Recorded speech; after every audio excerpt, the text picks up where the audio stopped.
contentious day in court as dozens of deputies packed the gallery to watch a hearing for the man accused of intentionally driving into a fellow deputy. Thanks for joining us here at 6 o'clock. I'm Cherie Palello. And I'm Mike Dardis. Rodney Hinton Jr. will be held without bond after pleading not guilty to the charges. WLWT News 5's Brian Hamrick has the story for us live right now at the Justice Center tonight with a closer look at the new details in this case. Brian.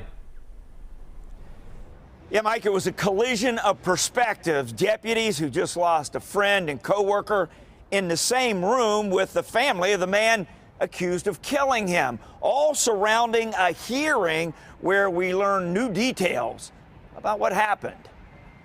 Your Honor, Rodney Hinton. As Rodney Hinton Jr. stepped into court, tension walked a tightrope, and within seconds, it snapped and outburst in the gallery. Hinton briefly removed the hearing to determine if he could be held on bond, eventually resumed. Everybody said that he accelerated and was traveling at a high rate of speed all the way up until the time that he struck Deputy Henderson. Cincinnati Police Detective Carl Beebe said the crime was captured on at least 2 cameras, including a bus camera that saw the entire encounter.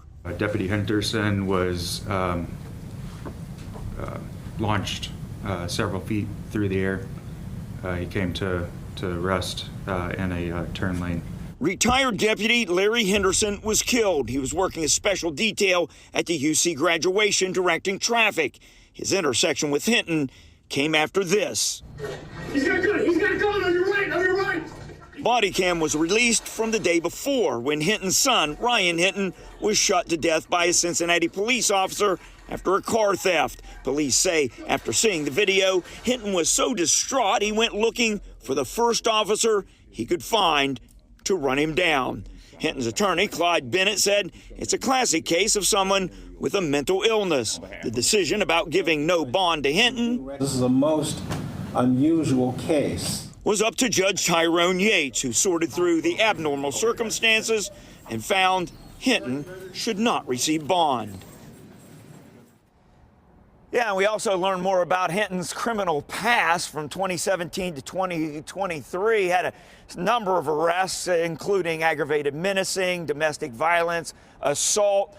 Hinton's attorney, Clyde Bennett, he didn't even object to the no bond part of this.